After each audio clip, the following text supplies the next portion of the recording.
Bonjour, chers frères et sœurs. Nous commençons notre méditation au nom du Père et du Fils et du Saint-Esprit. Le Seigneur soit avec vous.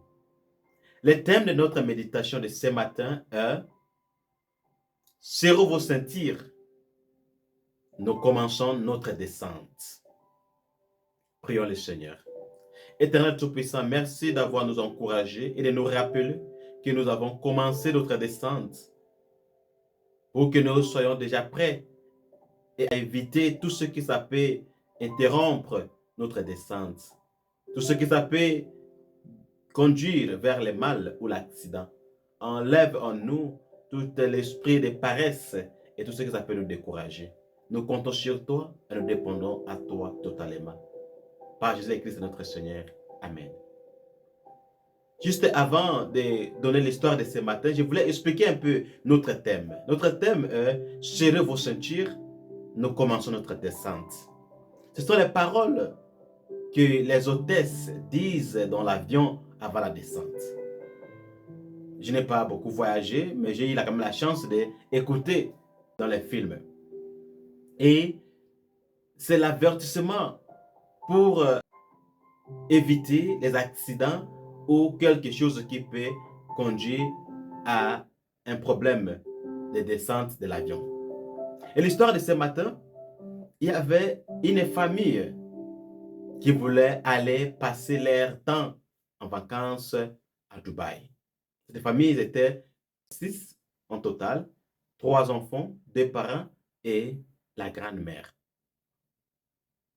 La grand-mère a eu la chance de voyager, c'était sa première fois de voyager. Et les 3 enfants avec les parents, c'était vraiment un moment de joie d'aller à Dubaï. Dans le voyage, sont arrivés, d'abord en décollage, c'était vraiment l'expérience qui n'était pas bonne pour la grand-mère. La grand-mère n'a pas vraiment aimé les secousses et tout ce qui se passe. Vraiment, la grand-mère a décidé, pendant qu'ils étaient encore dans l'espace, elle voulait rentrer dans son village. Que non, moi je ne peux pas supporter tout ça, je vais rentrer, amène-moi chez moi. Nous sommes déjà en l'air, c'est impossible et on ne peut pas tout retourner à cause de toi. Nous sommes une centaine de personnes dans l'avion. S'il vous plaît, supportez. Elle a essayé tout ce qu'elle pouvait faire. Rien, on pouvait faire, on pouvait l'aider. Quand même, sa belle-fille est venue, elle a commencé à donner les histoires, elle a raconté quelque chose et puis la grand-mère a oublié. Mais quand même, dans l'avion, la grand-mère comprenait un peu français. Comme le voyage était un peu long, sans continuer, jusqu'à elle a compris que serrez vos ceintures, nous commençons à descendre dans la ville de Dubaï. Ça est devenu encore une autre histoire. Non, je ne veux plus sentir ça. Je ne veux... Mais on ne pouvait rien faire. On a continué à descendre jusqu'à... Elles sont arrivées. Et puis la grand-mère a décidé que non, moi je ne veux plus voyager par avion. Si je peux marcher même depuis Dubaï jusqu'à dans mon village, je suis prêt à rentrer. Mes chers amis, l'évangile de ce matin, Jésus nous invite à serrer nos ceintures parce que nous commençons déjà notre descente. Ça nous parle qu'on aura le temps, que les gens vont venir sur son nom, que c'est eux les messies, c'est eux les sauveurs, c'est eux. Et dans ce moment-là, il faut comprendre que c'est le début de l'avenir de l'enfant de Dieu. Vous allez expérimenter la guerre, les pays contre les pays, les tremblements de la terre. Vous allez expérimenter la mort, les épidémies et beaucoup d'autres. Est-ce que ce ne sont pas les choses que nous vivons aujourd'hui? Les épidémies, corona, qui n'a pas entendu ou compris le corona? Les guerres, qui ne connaît pas ce qui se passe entre Russie et Ukraine? Tremblement de la terre, qui ne connaît pas ce qui se passe dans les pays arabes? ce qui se passe là-bas, mes chers frères et sœurs en Christ, nous commençons déjà à descendre. Il n'y a plus le temps. Ne fais pas les choses comme la grand-mère qui avait peur, qui ne voulait pas que ça se passe. Ce n'est pas à notre volonté. C'est ce qui se va se passer, ce qui se va arriver. Qu'est-ce que tu veux encore entendre pour mieux comprendre? L'avenir du Christ est proche. Tous les signes que le Seigneur nous a promis, ça se passe aujourd'hui.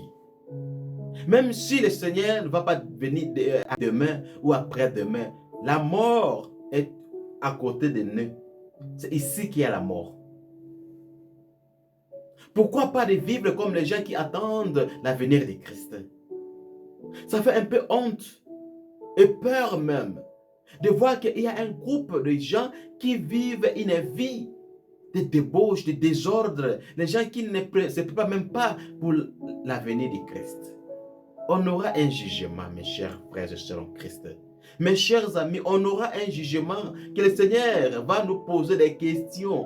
Est-ce que tu avais aimé comme je t'avais demandé? Tu m'appelais Seigneur, Seigneur. Est-ce que tu m'aimais vraiment? Et si tu m'aimais, est-ce que tu avais servi cette pauvre personne? Est-ce que tu avais donné à manger à l'autre orphelin? Est-ce que tu avais habillé cette personne qui venait vers toi demander les habits? Parfois, c'est nous qui conduisons d'autres dans les erreurs. Pourquoi je dis ça? Parce que nous avons les possibilités à faire mieux, à aider, mais nous refusons. Et ça risque de pousser d'autres à faire du mal. Je ne conseille personne d'aller faire du mal parce que le monde refuse de t'aider. Non, tu as aussi des responsabilités. Mais j'ai l'expérience et l'histoire, je voulais partager avec vous avant que je termine mon réflexion. Il y avait un prêtre qui avait dit à une femme qui venait pour faire la confession avant la messe, et le prêtre a dit que non, je suis déjà en retard, il faut que je commence la messe. Et après la messe, le prêtre a entendu que non, la dame s'est suicidée. Est-ce que vous pouvez imaginer? Peut-être le prêtre devrait sauver la dame. Je dis toujours, si vous avez la chance de faire du bien à quelqu'un, n'hésitez pas.